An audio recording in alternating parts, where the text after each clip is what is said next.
Bonjour et bienvenue sur Original Comics. Quoi de neuf chez Urban Comics cette semaine? Eh bien, comme d'habitude, plein de belles nouveautés et on commence tout de suite avec la grosse nouvelle sortie de cette semaine avec le premier volume de DC versus Vampire, la nouvelle série un petit peu événement hors continuité de la distinguée concurrence qui, eh bien, comme son nom l'indique, va voir eh bien l'univers de DC Comics et notamment eh bien la Justice League devoir se confronter à une horde de vampires qui va venir eh bien, infiltrer les rangs des héros. Et du coup, une lutte un petit peu eh bien, fratricide va devoir eh bien, se dénouer entre eh bien, les super-héros de DC Comics. Et ça va nous donner eh bien, une série un petit peu d'action eh bien, sans temps mort, diablement bien réalisée. C'est écrit par le duo formé par James Tynion Ford et Matthew Rosenberg. Et c'est dessiné par le superbe Otto Schmidt, que vous connaissez peut-être eh bien, parce que c'est lui qui avait dessiné la série eh bien, Green Arrow Rebirth il y a maintenant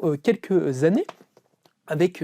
comment Juan Ferreira. Il avait également fait pas mal de passages chez Marvel, notamment sur une série sur Hawkeye, qui était déjà avec Matthew Rosenberg d'ailleurs. Et du coup, là, il se lance dans cette grosse série-là, qui est un petit peu eh bien, une volonté de DC Comics de reproduire le succès eh bien, de DCeased par Tom Taylor, qui était du coup l'univers DC Comics confronté à des zombies. Et du coup, on reprend un peu les mêmes et on recommence. Et cette fois-ci, eh bien, c'est avec les suceurs de sang que nos héros préférés vont devoir eh bien, se confronter. Et c'est vraiment super chouette. C'est super chouette d'abord parce que c'est vraiment très généreux en action, mais surtout parce que les auteurs eh bien, prennent un malin plaisir à jouer un petit peu avec nos attentes et surtout en fait à beaucoup utiliser le casting secondaire voire tertiaire de DC Comics. On sent vraiment que tous les héros sont bien acculés, que c'est vraiment très compliqué pour eux, que je vous dis il y a des infiltrés dans leur rang, on ne peut pas faire confiance eh bien, à tout le monde et du coup on va se concentrer un peu sur les personnages eh bien, qui vont rester parce qu'à la manière de Tom Taylor qui dans DCeased se débarrassait un petit peu des gros poids lourds dès le début pour laisser respirer son univers, eh bien,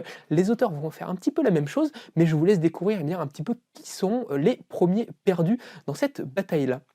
Donc voilà, DC Vampire,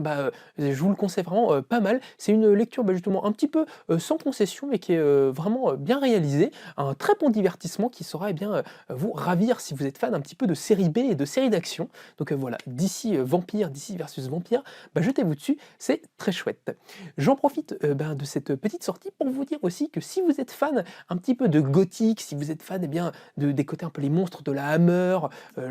tous les vampires et toutes ces choses-là, et de leur rencontre avec les super-héros, eh bien, il y a une série culte eh bien, qui est toujours eh bien, disponible chez Urban Comics, qui est la trilogie Batman Vampire, réalisée par Doug Munch et par Kelly Jones, et qui était eh bien la confrontation entre Batman et Dracula, et les conséquences eh bien, de ce combat, et notamment le fait que Batman eh bien, va commencer à devenir petit à petit lui-même eh bien, un vampire. Ces deux univers eh bien, qui n'ont rien à voir, Batman Vampire ça existe depuis maintenant pas mal d'années, mais si vous êtes fan eh bien, un petit peu de ces concepts-là, de ces rencontres, eh ben, le Batman Vampire est aussi vraiment super chouette et je vous encourage à le découvrir si ce n'est pas déjà fait, surtout que dans cet ouvrage-là, eh bien, le superbe Kelly Jones a un trait justement particulièrement gothique et expressif qui est vraiment assez ravissant pour ce type d'ambiance. Et on continue eh bien, les sorties avec la nouvelle entrée pour les one-shot eh bien, Batman One Bad Day, qui est eh bien, cette série de un peu de graphic novel, de récits complets bien que DC Comics a commencé eh bien, à nous sortir le mois dernier, qui se concentre eh bien, sur les plus grands méchants de l'univers eh bien, de Batman, avec pour objectif eh bien, de réaliser des histoires un petit peu terminales, des histoires un petit peu justement marquantes sur ces personnages-là, à la manière eh bien, du Killing Joke de Alan Moore et Dave Gibbons, et Brian Bolland, pardon, excusez-moi.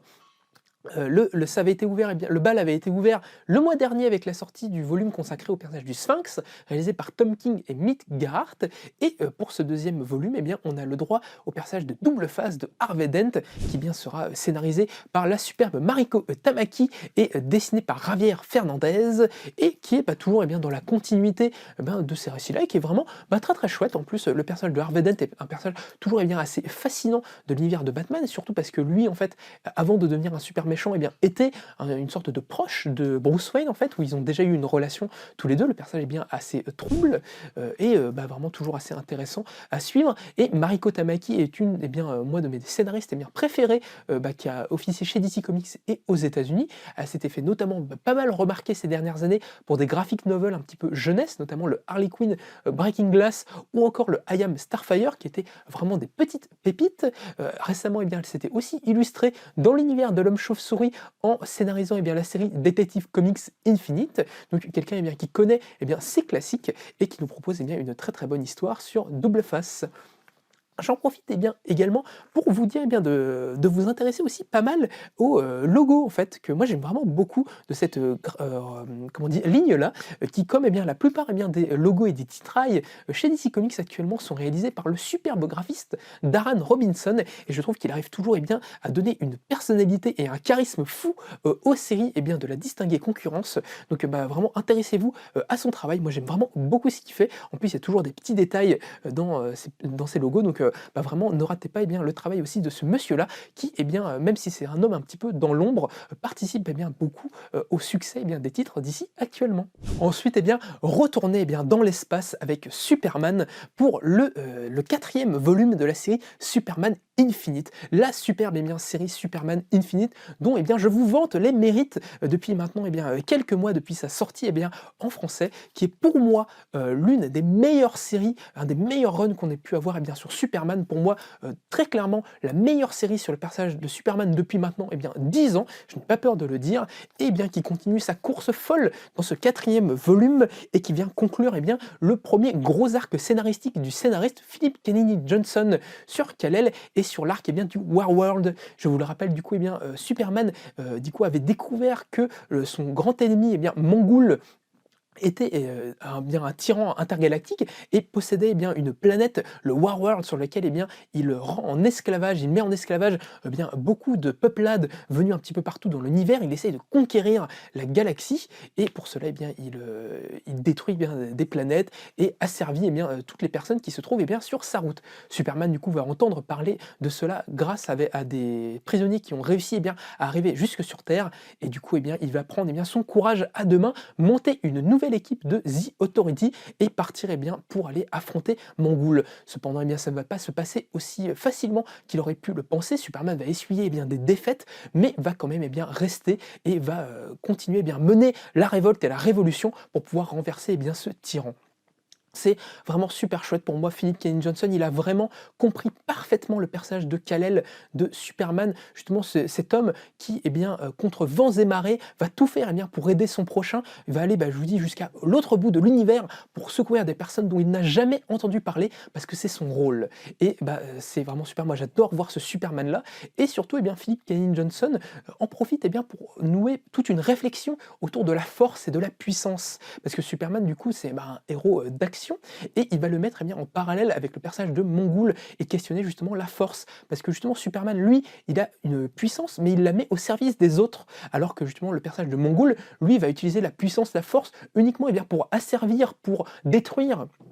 Et il va construire du coup toute une parallèle entre les deux personnages comme ça, et qui fonctionne vraiment très très bien. Pour moi justement cette question de la force, de la puissance, elle est au cœur même des thématiques de Superman. C'est pour moi ce qui fait sa différence avec Lex Luthor, parce que pareil, Lex Luthor c'est le plus grand ennemi de Superman, il déteste Superman parce que le Superman lui utilise ses dons pour aider autrui, alors que justement Lex Luthor, lui, en tant que sorte d'humain qui est arrivé au bout de l'espèce humaine, il est riche, il est puissant, il est intelligent, justement ne fait ça que pour utiliser sa force, que pour lui-même et son propre profit. Donc moi je trouve ça vraiment très chouette que Philip Kennedy Johnson nous tisse tout un lien vis-à-vis de ça, et vraiment je vous dis, moi j'adore, c'est trop bien. Lisez Superman Infinite si vous aimez le grand en bleu, parce que c'est vraiment pour moi une des meilleures incarnations qu'on ait pu voir du personnage, et Philip Kennedy Johnson continue vraiment, même encore en ce moment aux États-Unis, de proposer des choses vraiment super chouettes avec le héros. Pour ça, il est aidé par pas mal de dessinateurs hyper talentueux, notamment son ami Riccardo Federici, qu'il avait déjà accompagné sur sa série du Dernier des Dieux, également sortie chez Urban Comics, une série plus d'heroic, un petit peu fantasy, à la Conan le Barbare et tout ça, qui était diablement efficace aussi. Et il a Riccardo Federici a une espèce de style un peu, justement style un peu renaissance et tout ça, qui si pas mal à cette histoire-là, qui lui donne vraiment de l'ampleur. En plus de ça, vous avez des auteurs très vétérans qui viennent filer un petit coup de main, notamment Del Elgesham et plein d'autres qui vont venir conclure cette première grande partie de Superman Infinite, et c'est vraiment explosif. Il y a plein de super idées. Pour moi, en plus, dans celui-là, il revient, Philip Kennedy Johnson revient un peu sur les origines de Superman et ajoute quelque chose que je trouve passionnant, et que j'espère que c'est quelque chose qui fera date et qui sera utilisé dans les adaptations suivantes du personnage, personnage parce que ça donne vraiment, je trouve, une profondeur et une texture, supplémentaire à la jeunesse, bien, de Clark Kent. Donc voilà, je vous dis, moi je n'aurai jamais de cesse de vous vanter, bien, les mérites de cette série-là.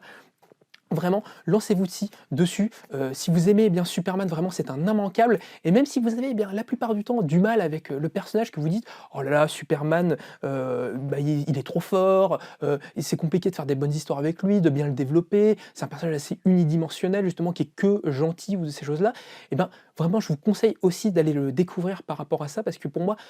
toute la force de Superman, justement, c'est pas forcément comme Batman ou des trucs comme ça, où on va un personnage très torturé qui va avoir comment dire, beaucoup de réflexions sur la justice, sur lui-même ou des choses comme ça. Mais au contraire, Superman, sa qualité pour moi principale, c'est que c'est justement un bloc. Superman, il reste ce qu'il est, il est fidèle à ses valeurs, quoi qu'il en coûte. Et ce qui est intéressant, c'est de voir comment toutes les personnes qui sont autour de lui vont se faire influencer justement par son idéologie, en fait. Comment est-ce qu'il va transformer, eh bien, le monde autour de lui en étant justement toujours droit dans ses bottes. Donc voilà, vraiment, allez découvrir Superman Infinite. C'est vraiment une pépite et l'une des meilleures séries, eh bien, disponibles actuellement chez DC. On termine, eh bien, aussi, eh bien, cette petite présentation de ces nouveautés avec, eh bien, deux nouvelles entrées dans l'univers, eh bien, des indépendants de Urban Comics et deux nouveautés, eh bien, assez grandioses. Notamment, eh bien, la sortie, moi, d'un volume que j'adore et que j'attendais énormément, c'est le Public Domain de Chip Zdarsky, la nouvelle série, eh bien, en indépendant de Chip Zdarsky, ou Steve Murray pour les intimes,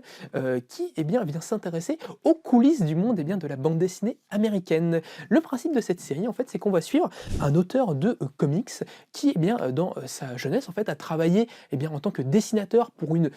maison d'édition un peu type Marvel et DC Comics. Il a créé un héros qui s'appelle, eh bien, le Domain et qui est, eh bien, maintenant l'un des personnages principaux d'un univers, eh bien, de super-héros qui se déploie au cinéma dans de grands blockbusters, bien populaires. Je ne sais pas si ça vous rappelle, eh bien, quelque chose. Le problème, eh bien, c'est que cet auteur, eh bien, n'a aucun droit sur son personnage. Il est mis, eh bien, un petit peu de côté. La seule chose, eh bien, qu'on peut faire, c'est l'inviter un peu aux amours-premières, histoire d'eux, et lui mettre son nom de son générique, mais c'est tout. Il n'a pas forcément de mise en valeur, eh bien, financière pour tout le travail, eh bien, qu'il a réalisé, parce que il a participé à faire de ce héros, eh bien, ce qu'il est. Et ça, eh bien, ça pose un petit peu des problèmes, eh ben, dans sa famille, même si lui, eh bien, s'en contente plutôt, pour l'instant. Cependant, eh bien, au moment de l'avant-première, en fait, du nouveau film consacré au Domain, il va rencontrer l'assistante, en fait, du scénariste avec qui il travaillait sur le personnage, un espèce de simili Stanley un petit peu arnaqueur, et en fait, il va découvrir elle a découvert, en fait, un ancien contrat qui avait été signé, en fait, à l'époque où il travaillait pour cette maison d'édition et qui lui donne, en fait, comme entier propriétaire des droits du personnage. Sauf que c'est quelque chose qui avait été bien complètement oublié et mis de côté, et du coup il va décider, eh bien, d'embrasser un petit peu cette nouvelle et tenter, eh bien, de récupérer les droits de son personnage et, eh bien, toutes les propriétés intellectuelles, eh bien, qui en découlent. On va du coup découvrir vraiment avec cette série-là comment fonctionne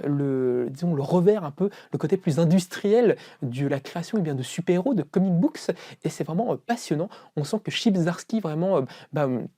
nous révèle un petit peu des choses qu'on n'aurait pas forcément, enfin qu'on connaît évidemment, mais de son point de vue à lui, eh bien, un peu d'insider de l'industrie,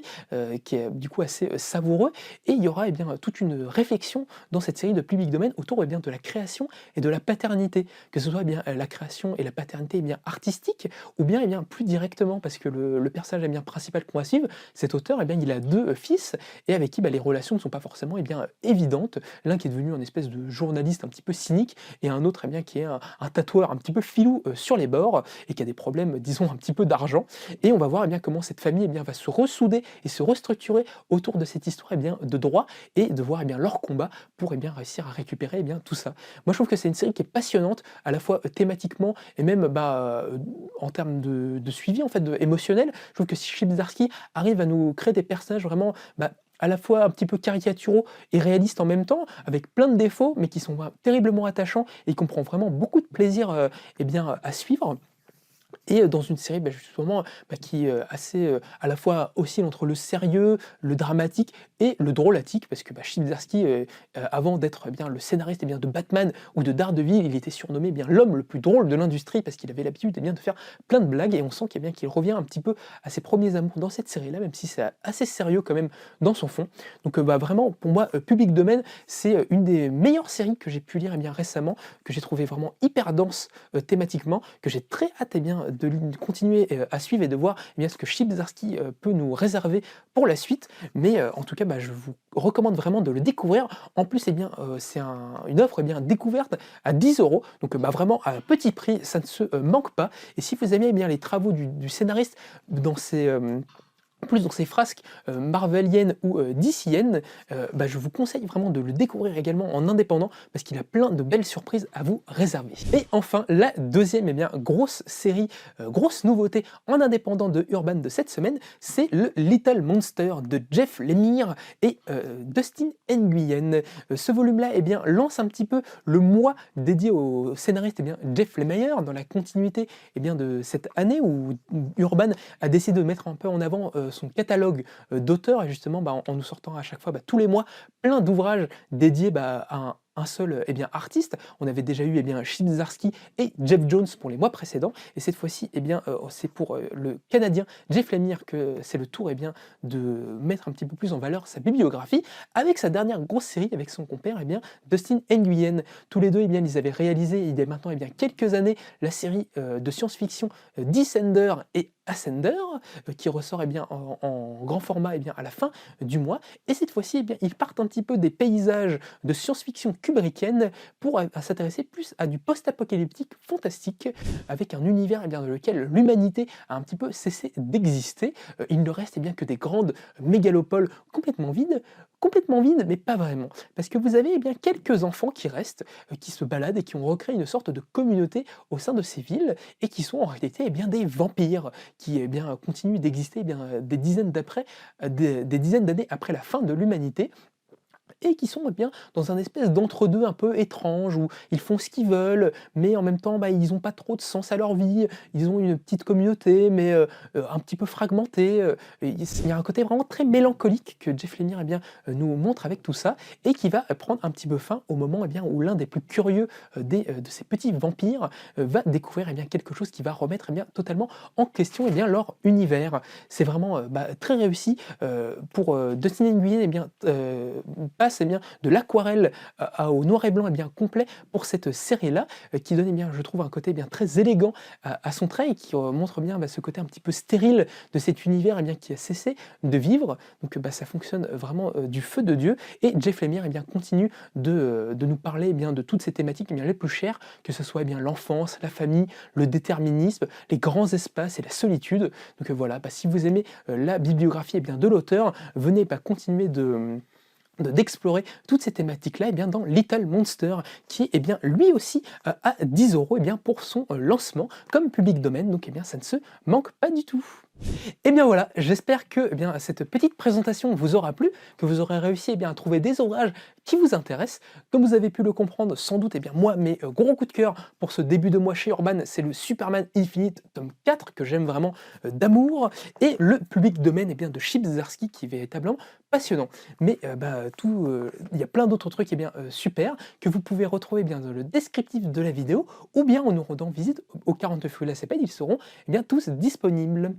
Comme vous avez pu également peut-être le constater, il y a certains des ouvrages que je vous ai présentés dans cette vidéo que nous avons déjà présentés avec mon collègue dans notre série Original Monthly, qui revient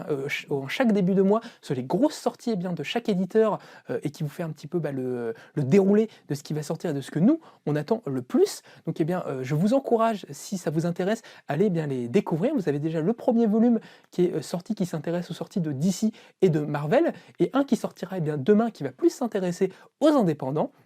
Donc si vous voulez toujours plus de découvertes et de belles séries en perspective, vraiment allez les voir, on espère que ça vous plaira. Donc je vous laisse et je vous dis à très bientôt.